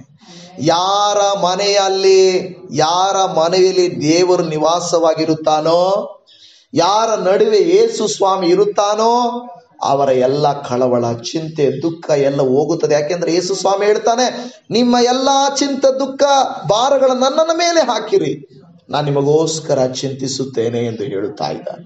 ಈ ವಾಕ್ಯವನ್ನು ಕೇಳುತ್ತಿರುವಂತ ನನ್ನ ಪ್ರೀತಿಯ ಸಹೋದರಿ ಸಹೋದರ, ಇವತ್ತು ಮನೆಯಲ್ಲೇ ಇದ್ದೀರಾ, ಕೆಲಸ ಇದೆ, ನಿಮಗೆ ಎಲ್ಲ ಚೆನ್ನಾಗಿದೆ, ಆದರೂ ನಿಮ್ಮ ನಡುವೆ ಶಿಷ್ಯರುಗಳ ಹಾಗೆ ಸಮಾಧಾನ ಇಲ್ಲದೆ ಇದ್ದೀರಾ, ದುಃಖದಲ್ಲಿದ್ದೀರಾ, ಭಯದಲ್ಲಿದ್ದೀರಾ, ಕರ್ತನನ್ನ ನಿವಾಸ ಮಾಡಿಕೊಳ್ಳಿರಿ. ಕರ್ತನ ನಿಮ್ಮ ಮಧ್ಯದಲ್ಲಿ ವಾಸ ಮಾಡುವಂತೆ ದೇವರ ವಾಕ್ಯ ನಾವಲ್ಲಿ ಹೇಳಿದೆವು.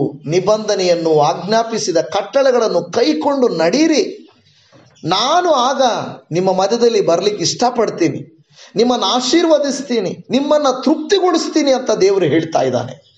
ಆದರೆ ನಾವೇನು ಮಾಡ್ತೀವಿ ಅಂದರೆ, ಇಸ್ರಾಯೇಲರ ಹಾಗೆ, ಇಸ್ರಾಯೇಲ್ರು ಏನಂತಾರ ಅಂತ ಗೊತ್ತಾ? ಅಯ್ಯೋ, ನಾವು ಐಗುಪ್ತ ದೇಶದಲ್ಲೇ ಇದ್ರೆ ಚೆನ್ನಾಗಿರೋದು, ಅಲ್ಲೇ ಬದುಕಿರ್ತಾ ಇದ್ವಿ, ಇಲ್ಲಿ ಸತ್ತೋಗ್ಬಿಡ್ತಾ ಇದ್ದೀವಿ, ಅಲ್ಲಿದ್ದರೆ ಟೈಮ್ ಏನೋ ಖಾರ ಗೊಜ್ಜು ಆಗ್ತಾ ಇದ್ರು, ಇಲ್ಲಿ ಬಂದು ನಮಗೇನು ಇಲ್ಲ. ದೇವರು ಏನನ್ನು ಆಶಿಸ್ತಾ ಇದ್ದಾನೆ ಗೊತ್ತಾ? ಇವರನ್ನ ಕಾನಾನ್ ದೇಶಕ್ಕೆ ಕರ್ಕೊಂಡು ಹೋಗ್ಬೇಕು, ಹಾಲು ಜೇನು ಹರಿಯುವ ದೇಶದಲ್ಲಿ ಇವ್ರನ್ನ ಇಡಬೇಕು. ಚೆನ್ನಾಗಿಡಬೇಕು ಅಂತ ದೇವರು ಆಶಿಸಿದ್ರೆ ನಾವೇನು ಮಾಡಿಬಿಡ್ತೀವಿ? ಕೆಲವು ಸಾರಿ ಮನುಷ್ಯರು ಅವರು ಕೊಡುವಂಥ ರೊಟ್ಟಿಗೆ, ಅವರು ಕೊಡುವಂಥ ಸ್ವಲ್ಪ ಆಹಾರಕ್ಕೆ ಆಸೆ ಪಡ್ತೀವಿ. ಏಸಾವನ ಆಸೆ ಪಟ್ಟಂಗೆ ದೇವರು ಏಸಾವನಿಗೆ ಚೊಚ್ಚಲತನವನ್ನು ಕೊಟ್ಟು ಉನ್ನತವಾದ ಆಶೀರ್ವಾದವನ್ನು ಇಟ್ಟರೆ, ಅವನು ಅಲಸಂದಿ ಕಾಲಗಳಿಗೆ ಆಸೆ ಪಟ್ಟು ಚೊಚ್ಚಲತನ ಯಾರಿಗೆ ಬೇಕು ಬಿಡಪ್ಪ, ತಗೋ ನೀನೆ ಅಂತ ಹೇಳಿದ ಹಾಗೆ ಇವತ್ತು ಸೈತಾನನು ನಮಗೆ ಹಾಕುವಂಥ ಸಣ್ಣ ಸಣ್ಣ ಗಾಳಗಳಿಗೆ ಬಿದ್ದೋಗಿ ದೊಡ್ಡ ದೊಡ್ಡ ನಿಧಿಗಳನ್ನು ನಾವು ಕಳ್ಕೊಳ್ತಾ ಇದ್ದೀವಿ. ಕೆಲವು ಸಾರಿ ಕೆಲವರು ಕಳ್ಳರು ಕಳ್ತನ ಮಾಡೋಕ್ಕೆ ಟಿಪ್ಸ್ ಉಪಯೋಗಿಸ್ತಾರಂತೆ. ಏನಂತ? ಬ್ಯಾಂಕಿಂದ ಅವಾಗಿಂದ ದುಡ್ಡು ತಗೊಂಡು ಬ್ಯಾಗಲ್ಲಿ ಇಟ್ಕೊಂಡು ಕೂತ್ಕೊಂಡಿರ್ತಾರೆ. ಆದರೆ ಅವ್ರ ಮುಂದೆ ಏನು ಮಾಡಿಬಿಡ್ತಾರೆ? 100 ರೂಪಾಯಿ ನೋಟುಗಳು ಬೀಳಿಸ್ಬಿಟ್ಟಿರ್ತಾರೆ. ಆ ವ್ಯಕ್ತಿ ನನ್ನ ಹತ್ರ ದುಡ್ಡು ಐತಪ್ಪ, ನನಗೆ ಯಾಕೆ ಬೇಕು, ಯಾರ್ದೋ ಬಿದ್ದೋಗೈತೆ ಬಿಡು ಅಂತ ಆಸೆ ಪಡೋದು ಬಿಟ್ಬಿಡಿದ್ರು, ಯಾರ್ದೋ 100 ರೂಪಾಯಿ ಬಿದ್ದೈತೆ, ಅಲ್ಲಿ 100 ರೂಪಾಯಿ, ಇಲ್ಲೊಂದು 100 ರೂಪಾಯಿ, ಸುತ್ತು ನೋಡ್ತಾನೆ ಯಾರೂ ಇಲ್ಲ, ಹಿಂದ್ಗಡೆ ನೋಡಿರಲ್ಲ, ಹಿಂದ್ಗಡೆ ಬಚ್ಚಿಕೊಂಡಿರ್ತಾರೆ. ಇವನೇ ಮಾಡ್ತಾನೆ, ಪಕ್ಕದಲ್ಲಿರುವಂಥ ಲಕ್ಷ ಲಕ್ಷ ಸೂಟ್ ಕೇಸನ್ನು ಬ್ಯಾಗನ್ನು ಪಕ್ಕದಲ್ಲಿ ಇಟ್ಬಿಟ್ಟು ಇಲ್ಲೇ ಐತೆ ತಾನೆ ಯಾರೂ ಇಲ್ಲ ಅಂತ 100 ರೂಪಾಯಿ ಎತ್ಕೊತಾನೆ. ಇನ್ನೊಂದು 100 ರೂಪಾಯಿ ಎತ್ಕೊಳಕ್ಕೆ ಹೋಗ್ತಾನೆ, ಪಕ್ಕದಲ್ಲಿ ನೋಡ್ತಾನೆ ಬ್ಯಾಗ್ ಕಾಣಿಸಲ್ಲ. ಅಯ್ಯಯ್ಯೋ, ಈ 100 ರೂಪಾಯಿ 200 ರೂಪಾಯಿ ನೋಡಿ ಇಲ್ಲಿ 2 ಲಕ್ಷ ಹೊರಟೋಯ್ತಲ್ಲಪ್ಪ. ಯಾವ ಎತ್ಕೊಂಡ ಹುಡುಕಾಡ್ತಾನೆ, ಓಡಾಡ್ತಾನೆ, ಒದ್ದಾಡ್ತಾನೆ. ಅಯ್ಯೋ ಮುಟ್ಟಾಳ ನಾನು, ಈ 200 ರೂಪಾಯಿ 100 ರೂಪಾಯಿ ನೋಡ್ಬಿಟ್ಟು ನಾನು 2 ಲಕ್ಷ ರೂಪಾಯಿ ಕಳ್ಕೊಂಬಿಟ್ನೆ. ಬಾಧೆ ಪಡ್ತಾನೆ, ಓಡ್ತಾನೆ, ಪೊಲೀಸ್ ಹತ್ರ ಹೋಗ್ತಾನೆ. ಅಯ್ಯಯ್ಯೋ ಏನಪ್ಪ ಅಲ್ಲಿ CCTV ಕ್ಯಾಮ್ರಾ ಇಲ್ಲ, ಯಾರು ನೋಡ್ಕೋದು, ಸರಿ ಕಂಪ್ಲೇಂಟ್ ಕೊಟ್ಟೋಗ್ರಿ ನೋಡ್ತೀವಿ ಅಂತಾರೆ. ಅಂದರೆ 200 ರೂಪಾಯಿ 100 ರೂಪಾಯಿನ ಆಸೆ ಪಟ್ಟು ಲಕ್ಷ ಲಕ್ಷನ ಕಳ್ಕೊಂಡವ್ರು ಇಲ್ವಾ? ಎಷ್ಟೋ ಜನ ಉದಾಹರಣೆಗಳು. ಸಣ್ಣ ಬಂಗಾರಕ್ಕೆ ಆಸೆ ಪಟ್ಟು, ಅವರು ತೋರಿಸಿದ ಆಸೆಗೆ ಆಸೆ ಪಟ್ಟು ಸ್ಕೀಮ್ಗಳಲ್ಲಿ ಸಿಕ್ಕಾಕೊಂಡು ದುಡ್ಡು ಕಟ್ಟಿ, ಕೆಲವ್ರು ಹೇಳ್ತಾರೆ, ಎಲ್ಲೋ ಕೆಲವು ಇದು ಮಾಡ್ತಾರೆ, ಎಲ್ಲೋ 100 ರೂಪಾಯಿ ಹಾಕಿದ್ರೆ 200 ರೂಪಾಯಿ ವಾಪಸ್ ಬರುತ್ತೆ, ಚೆನ್ನಾಗೈತೆ. 1000 ಹಾಕ್ತಾನೆ 2000 ಬಂದ್ಬಿಡುತ್ತೆ. ಬಿಸ್ನೆಸ್ಗಳಲ್ಲಿ ಕೆಲವು ಬ್ಯಾಂಕ್ಗಳು ಕೆಲವು ಕಡೆ ತೋರಿಸ್ತಾರೆ, 2000 ಬಂತು, 5000 ಹಾಕ್ತಾರೆ, 10,000 ಬಂದ್ಬಿಡ್ತು, 50,000 ಹಾಕ್ದ, ಲಕ್ಷ ಬಂದ್ಬಿಡ್ತು. ಇವಾಗ ಏನು ಮಾಡಿಬಿಡ್ತಾನೆ? ನಂಬಿಬಿಟ್ಟ. ಇವಾಗ ಅವನ ಹತ್ರ ಇರುವಂಥ ಎಲ್ಲ ಸೇರಿಸ್ಕೊಂಡು ಎತ್ಕೊಂಡೋಗಿ ಒಂದೇ ಸರಿ ಹಾಕ್ತಾನೆ. ನೋಡ್ತಾ ಇರ್ತಾನೆ ಬರ್ತದೆ ಅಂತ, ಬರಲ್ಲ. ಅವ್ರು ನಂಬಿಸಿರ್ತಾನೆ, ಸೈತಾನ ನಂಬಿಸ್ತಾನೆ. ಹಾಕು ಚೆನ್ನಾಗಿದೆ, ಹಾಕು ಸಣ್ಣ ಸಣ್ಣ ಸಣ್ಣ ಸಣ್ಣ ಹಾಕು ಚೆನ್ನಾಗಿದೆ. ಒಂದೇ ಸಾರಿ ನಂಬಿಟ್ಟು ದೊಡ್ಡದಾಗ್ತಾರೆ, ಬರೋದೇ ಇಲ್ಲ. ಅಯ್ಯೋಯ್ಯೋ ಏನಾಯ್ತು ಎಲ್ಲ ಹೋಯ್ತು. ಸೈತಾನು ಹಂಗೇನ ನಮಗೂ ಕೂಡ ಲೋಕದಲ್ಲಿ ಸಣ್ಣ ಸಣ್ಣ ಆಶೆಗಳು ತೋರಿಸಿ ತೋರಿಸಿ ತೋರಿಸಿ ತೋರಿಸಿ ಕೊನೆಗೆ ದೊಡ್ಡದಾಗಿ ಇಡ್ತಾನೆ ಬಾಂಬು. ಆಮೇಲೆ ಹೋಗಿ ಅಂಧಕಾರದಲ್ಲಿ ಬೀಳ್ತೀವಿ, ನರಕದಲ್ಲಿ. ಅಯ್ಯೋಯ್ಯೋ ಅವನು ಹೇಳ್ತಾನಲ್ಲ ಐಶ್ವರ್ಯವಂತನು, ಅಯ್ಯೋಯ್ಯೋ ನಾನು ಯಾಕೆ ಇಲ್ಲಿ ಬಂದೆ, ನೀನು ಯಾಕೆ ಬಂದೆ ಅಂದರೆ, ಅಲ್ಲೇ ಸೈತಾನ ಕೊಟ್ಟಿರೋ ಊಟ ತಿಂದ್ಕೊಂಡು ಬಟ್ಟೆ ಇದ್ಕೊಂಡು ದೇವರು ಎಂಬ ಭಯ ಇಲ್ಲದೆ ನಿನಗಿಷ್ಟ ಬಂದಂಗೆ ಜೀವಿಸ್ತಾ ಇದ್ದೆ, ಗೊತ್ತಾಗೇ ಇಲ್ಲ ನಿನಗೆ ನರಕಕ್ಕೆ ಹೋಗ್ತಾ ಇದೆಯಾ ಅಂತ. ಇವತ್ತು ನನ್ನ ಪ್ರಿಯ ದೇವಜನವೇ, ದೇವರು ನಮ್ಮ ಮಧ್ಯೆ ನಿವಾಸ ಮಾಡಿದ್ರೆ ನಾವು ಎಲ್ಲಿ ಇದ್ದೀವಿ, ನಾವೇನು ಪಾಪ ಮಾಡ್ತಾ ಇದ್ದೀವಿ ಅಂತ ನಮಗೆ ಗೊತ್ತಾಗುತ್ತೆ. ದೇವರು ನಮ್ಮ ಮಧ್ಯೆ ಇಲ್ಲ ಅಂದರೆ ಪಾಪದ ಅರಿವು ಇರಲ್ಲ, ನಾವು ಕೆಟ್ಟ ದಾರಿಯಲ್ಲಿ ಹೋಗ್ತಾ ಇದೀವಿ ಅಂತಲೂ ಗೊತ್ತಾಗಲ್ಲ. ನಾಶನಕ್ಕೆ ಹೋಗಿ ಬಿದ್ದಾಗಲೇ ಗೊತ್ತಾಗೋದು. ಅಯ್ಯಯ್ಯೋ, ಮರಣದ ಹಾಸಿಗೆಯಲ್ಲಿ ಸಾಯುವಾಗ ಅನೇಕರಿಗೆ ಅನಿಸ್ತದೆ, ನಾನು ಸತ್ತೋಗ್ತಾ ಇದ್ದೀನಿ, ಎಲ್ಲೋಗ್ತಾ ಇದ್ದೀನೋ ಗೊತ್ತಿಲ್ವೇ, ಅಯ್ಯೋ ಎಲ್ಲೋಗ್ತಾ ಇದ್ದೀನಿ ಅನ್ನೋ ಭಯ ಆವಾಗ ಕಾಡ್ತದೆ. ಅಲ್ಲಿವರೆಗೂ ಅವ್ರಿಗೆ ಭಯ ಇರಲ್ಲ. ಚೆನ್ನಾಗಿದ್ದೆ, ಅದು ಮಾಡಿದೆ ಇದು ಮಾಡಿದೆ ಏನೋ ಮಾಡಿದೆ ಅಂತ ಇರ್ತಾರೆ. ಮರಣ ಹತ್ತಿರ ಬಂದಾಗ ನಾನು ಇವಾಗ ಎಲ್ಲೋಗ್ತಾ ಇದ್ದೀನಿ ಅನ್ನೋ ಭಯ ಇರ್ತದೆ. ಯಾರಿಗೂ ಹೇಳಕ್ಕೂ ಆಗಲ್ಲ, ಬಾಯಿ ಮಾತು ಬರಲ್ಲ, ಹೇಳಿದ್ರು ಯಾರಿಗೂ ಅರ್ಥ ಆಗಲ್ಲ. ಏನೋ ಸನ್ನೆ ಮಾಡ್ತಾರೆ ಅಂತಾರೆ, ನೀರು ಕುಡಿಸ್ರು ಅಂತಾರೆ, ಅವನೇನೋ ಹೇಳ್ತಾ ಇರ್ತಾನೆ, ಇನ್ನೂ ಸ್ವಲ್ಪ ಹೊತ್ತಿರೋ ಪ್ರಾಣನ ನೀರು ಕುಡಿಸ್ಬಿಟ್ಟು ಸಾಯಿಸಾಕ್ಬಿಡ್ತಾರೆ. ಆದರೆ ಅವ್ರು ಏನೋ ಹೇಳ್ತಾ ಇರ್ತಾರೆ, ನಾನು ಎಲ್ಲಿ ಹೋಗ್ತಾ ಇದ್ದೀನಿ, ಏನಾಗ್ತಾ ಇದ್ದೀನಿ, ನನಗೆ ಭಯ ಆಗ್ತಾ ಇರ್ತದೆ ಅವ್ರಿಗೆ. ದೇವ್ರ ಮಕ್ಕಳಿಗೆ ದೇವ್ರ ನಮ್ಮ ಮಧ್ಯೆ ಇದ್ರೆ ಭಯ ಆಗಲ್ಲ. ನಾವು ನಿಮ್ಮಳವಾಗಿ ಹೇಳ್ತೇವೆ, ನಾನು ಇಲ್ಲಿ ಕಣ್ಣು ಮುಚ್ಚಿಸ್ತಾ ಇದ್ದೇನೆ, ನಾನು ಏಸಪ್ಪ ಹತ್ರ ಕಣ್ಣು ತೆಗಿತೇನೆ. ಹಲ್ಲೆಲೂಯಾ. ನಾವೆಷ್ಟು ಹೇಳಿದ್ದಾರೆ, ಅಯ್ಯೋ ನಾನು ಮನೆ ಬಿಟ್ಟು ಹೋಗ್ತಾ ಇದ್ದೀನಿ, ಬಂಗಾರ ಬಿಟ್ಟು ಹೋಗ್ತಾ ಇದ್ದೀನಿ. ದೇವ್ರ ಮಕ್ಕಳು ಹಂಗೆಲ್ಲ ಅನ್ನಲ್ಲ. ಬಂಗಾರ ಬೇಡ, ಹಣ ಬೇಡ, ನನಗೆ ಆಸ್ತಿ ಬೇಡ, ನಾನು ಏಸಪ್ಪ ಬೇಕು ಅಂತ ಹೋಗ್ತಾ ಇರ್ತೇವೆ. ಯೇಸು ಸ್ವಾಮಿ ಇರುವಂತ ಮನಸ್ಸು, ಯೇಸು ಸ್ವಾಮಿ ಇರುವಂತ ಮನೆ ಹಂಗಿರ್ತದೆ. ನನಗೇನು ಬೇಡ, ನನಗೆ ಸ್ವಾಮಿ ಸಾಕು ಅನ್ನುವಂಥ ಮನಸ್ಸು ಇರ್ತದೆ. ಯಾವಾಗ ಯೇಸು ಸ್ವಾಮಿ ನಮ್ಮ ಮಧ್ಯದಲ್ಲಿ ನಿವಾಸ ಆಗಲ್ವೋ, ಎಲ್ಲ ಲೋಕದಾಶೆ, ಎಲ್ಲ ಕಾರ್ಯಗಳು ಬೇಕು, ಅದು ಬೇಕು, ಇದು ಬೇಕು, ಇದು ಬೇಕು, ಅದು ಬೇಕು ಅನಿಸ್ತದೆ. ಯೇಸು ಸ್ವಾಮಿಯ ನಮ್ಮ ಮಧ್ಯದಲ್ಲಿ ವಾಸ ಮಾಡಿದ್ರೆ ಭಯ ಇಲ್ಲ, ಭವಿಷ್ಯದ ಕುರಿತಾಗಿ ಭಯ ಇಲ್ಲ, ಇಲ್ಲಿ ಬಿಟ್ಟು ಹೋಗ್ಬೇಕೆ ಅನ್ನುವಂಥ ಕಳವಳ ಇಲ್ಲ. ಎಲ್ಲವೂ ನಾವು ನಡಿ ಹೋಗೋಣ ಅನ್ನುವಂಥ ರೀತಿಯಲ್ಲಿ ಇರ್ತವೆ. ಪ್ರಿಯ ದೇವಜನರೇ, ಯೇಸಪ್ಪ ನಿಮ್ಮ ಮಧ್ಯದಲ್ಲಿ, ನನ್ನ ಮಧ್ಯದಲ್ಲಿ ವಾಸ ಮಾಡ್ತಾ ಇದ್ದಾರಾ? ನಿಮ್ಮ ಹೃದಯದಲ್ಲಿ ಯೇಸು ಸ್ವಾಮಿ ಇದ್ದಾರಾ? ಆಲೋಚನೆ ಮಾಡಿಕೊಳ್ಳಿ. ಎಫೆಸ 2:22 ವಾಕ್ಯದಲ್ಲಿ ಹೇಳುತ್ತದೆ, ಆತನಲ್ಲಿ ನೀವು ಸಹ ಪವಿತ್ರಾತ್ಮನ ಮೂಲಕವಾಗಿ ದೇವರಿಗೆ ನಿವಾಸ ಸ್ಥಾನವಾಗುವುದಕ್ಕಾಗಿ ನಮ್ಮ ಸಂಗಡ ಕಟ್ಟಲ್ಪಡುತ್ತಾ ಇದ್ದೀರಿ. ಸೊ ಎಫೆಸ 2:22 ಹೇಳ್ತಾ ಇರೋದು, ಪವಿತ್ರಾತ್ಮನ ಮೂಲಕ ದೇವರಿಗೆ ನಾವು ನಿವಾಸ ಸ್ಥಾನವಾಗಿದ್ದೇವಾ ಎಂದು ನೋಡಿಕೊಳ್ಳಬೇಕು. ನಿಮ್ಮ ಮಧ್ಯದಲ್ಲಿ ಸ್ವಾಮಿ ನಿಂತರೆ, ನಿಮ್ಮ ಮಧ್ಯದಲ್ಲಿ ಸ್ವಾಮಿ ವಾಸ ಮಾಡಿದರೆ, ಯೇಸು ಸ್ವಾಮಿ ನಿಮ್ಮ ದೇವರಾಗಿದ್ದರೆ ನಿಮ್ಮ ಕೊರತೆಗಳೆಲ್ಲ ನೀಗಲ್ಪಡುತ್ತದೆ, ಭಯವೆಲ್ಲ ತೆಗೆಯಲ್ಪಡುತ್ತದೆ, ಭವಿಷ್ಯದ ಕುರಿತಾಗಿ ಕಳವಳ ಇಲ್ಲ, ನಿಮಗೆ ಚಿಂತೆ ಇಲ್ಲ. ಹಾಗಾದರೆ ನಮ್ಮ ತಲೆಗಳನ್ನು ಬಾಗಿಸಿ ಪ್ರಾರ್ಥನೆ ಮಾಡಿಕೊಳ್ಳೋಣ, ದೇವರಿಗೆ ಹೇಳಿಕೊಳ್ಳೋಣ. ದೇವಜನವೇ, ಏಸಪ್ಪ ದೇವರು ತನ್ನ ವಾಕ್ಯದಲ್ಲಿ ಹೇಳ್ತಾ ಇದ್ದಾರೆ, ಮಕ್ಕಳೇ, ನಾನು ನಿಮ್ಮನ್ನ ಆ ಅಂಧಕಾರದಿಂದ, ಪಾಪದಿಂದ, ವಿಗ್ರಹಾರಾಧನೆಯಿಂದ, ಕೆಟ್ಟತನದಿಂದ, ಸೈತಾನನ ಕೈಯಿಂದ ಬಿಡಿಸಿದ್ದು ಯಾಕೆ ಗೊತ್ತಾ? ನೀವು ಒಂದು ಪರಿಶುದ್ಧರಾಗಿ ಜೀವಿಸಬೇಕು, ನಾನು ನಿಮ್ಮ ಮಧ್ಯದಲ್ಲಿರಬೇಕು, ನಾನು ನಿಮ್ಮ ದೇವರಾಗಿರಬೇಕು, ನಾನೇ ನಿಮ್ಮ ನಾಯಕನಾಗಿರಬೇಕು ಅಂತ ದೇವರು ಕೋರಿಕೊಳ್ಳುತ್ತಾ ಇದ್ರೆ, ಅನೇಕರು ಸೈತಾನನ ಆಲೋಚನೆಗಳಿಗೆ ಒಳಗಾಗಿ, ಕೆಟ್ಟತನಕ್ಕೆ ಒಳಗಾಗಿ ದಾರಿ ತಪ್ಪಿ ನಡೆಯುತ್ತಾ ಇದ್ದೇವೆ. ಇವತ್ತು ದೇವರು ಹೇಳ್ತಾ ಇದ್ದಾನೆ, ಮತ್ತೆ ಮಕ್ಕಳೇ, ನನ್ನ ನಿಬಂಧನೆಗಳನ್ನು ಕೇಳಿಕೊಂಡು ನನ್ನ ಮಾರ್ಗದಲ್ಲಿ ನೀವು ನಡೆದುಕೊಂಡು ನೀವು ಜೀವಿಸುವುದಾದರೆ, ನಾನು ನಿವಾಸ ಮಾಡಿದರೆ ಶಿಷ್ಯರ ಮಧ್ಯದಲ್ಲಿ ಸಮಾಧಾನವನ್ನು ಉಂಟು ಮಾಡಿದ ಹಾಗೆ, ಇಸ್ರಾಯೇಲರಿಗೆ ಸಮಾಧಾನವನ್ನು ಉಂಟು ಮಾಡಿದ ಹಾಗೆ ನಿಮಗೂ ನಾನು ನಿವಾಸ ಮಾಡಿಕೊಂಡು ನಾನು ನಿಮಗೆ ಸಮಾಧಾನವನ್ನು ಕೊಡುತ್ತೇನೆ ಎಂಬುದ. ಯೇಸುವೇ ನಿನಗೆ ಸ್ತೋತ್ರ. ಅಪ್ಪ, ಈ ಸ್ಥಳದಲ್ಲಿ ಬಂದು ಯಾರೆಲ್ಲ ನಾವು ಹೌದಪ್ಪ ನಮಗೆ ಸಹಾಯ ಮಾಡು, ನೀನೇ ನಮ್ಮ ಮಧ್ಯದಲ್ಲಿ ವಾಸ ಮಾಡಪ್ಪ, ಎಲ್ಲಿ ಕೂಡ ನಾವು ಪಾಪದಲ್ಲಿ ವಾಸ ಮಾಡದೆ ಪರಿಶುದ್ಧರಾಗಿ ಜೀವಿಸುವುದಕ್ಕೆ ನಮಗೆ ಸಹಾಯ ಮಾಡೆಂದು ಕೇಳಿಕೊಳ್ಳುತ್ತಾ ಇದ್ದಾರಪ್ಪ. ಈ ನನ್ನ ಪ್ರಿಯ ಸಹೋದರಿಯ ಮನೆಯಲ್ಲಿ, ಸಹೋದರನ ಮನೆಯಲ್ಲಿ ನೀನು ವಾಸ ಮಾಡು. ಇವರ ಮನೆಯಲ್ಲಿ ಹೇಗೆ ಶಿಷ್ಯರುಗಳು ಕಳವಳಗೊಂಡ್ರೋ ಆ ರೀತಿಯಾಗಿ ಇರಬಹುದಪ್ಪ. ನೀವು ನಮ್ಮ ಮಧ್ಯದಲ್ಲಿ ನಿಂತರೆ, ವಾಸ ಮಾಡಿದರೆ ಎಲ್ಲ ಕಳವಳವು ಯೇಸುವಿನ ನಾಮದಲ್ಲಿ ತೀರಿ ಹೋಗುತ್ತದೆ. ನಿನಗೆ ವಂದನೆ ಸ್ವಾಮಿ. ಅಪ್ಪ, ನನ್ನಲ್ಲಿ ಬಂದು ವಾಸ ಮಾಡಪ್ಪ, ನನ್ನಲ್ಲಿ ಇದ್ದು ವಾಸ ಮಾಡು, ನನಗೆ ಸಹಾಯ ಮಾಡು ಎಂದು ಕೇಳುತ್ತಿರುವ ಪ್ರತಿ ಹೃದಯ, ಪ್ರತಿ ಮನೆ, ಪ್ರತಿ ಸಭೆ, ಪ್ರತಿ ಸ್ಥಳ ನೀನು ವಾಸ ಮಾಡಿ ಅವರು ನೀನು ನಾಯಕನಾಗಿರು, ದೇವರಾಗಿರು, ಕರ್ತನಾಗಿರು, ಕುರುಬನಾಗಿರು. ಕಳವಳಗಳನ್ನೆಲ್ಲ ತೆಗೆದು ನಿನ್ನ ಮೇಲೆ ಹಾಕಿಕೊಂಡು ಚಿಂತಿಸಿ ಅವರನ್ನು ನೀನು ಹೇಳಿದ ಹಾಗೆ ನನಗೆ ಅದಿಷ್ಟ, ನಾನು ಅಲ್ಲಿ ಬಂದು ಇರುತ್ತೇನೆ, ನಾನು ಆಶೀರ್ವದಿಸುತ್ತೇನೆ, ನಾನು ಅವರನ್ನು ತೃಪ್ತಿಗೊಳಿಸುತ್ತೇನೆ ಎಂದು ಹೇಳಿದ ವಾಕ್ಯದಂತೆ ನಮ್ಮನ್ನು ಕರುಣಿಸಬೇಕೆಂದು ಬೇಡಿಕೊಳ್ಳುತ್ತಾ ಇದೆಯಪ್ಪ. ಪ್ರಾರ್ಥನೆ ಕೇಳಿದೆಯಾ? ನಿಮಗೆ ವಂದನೆ ಸ್ವಾಮಿ.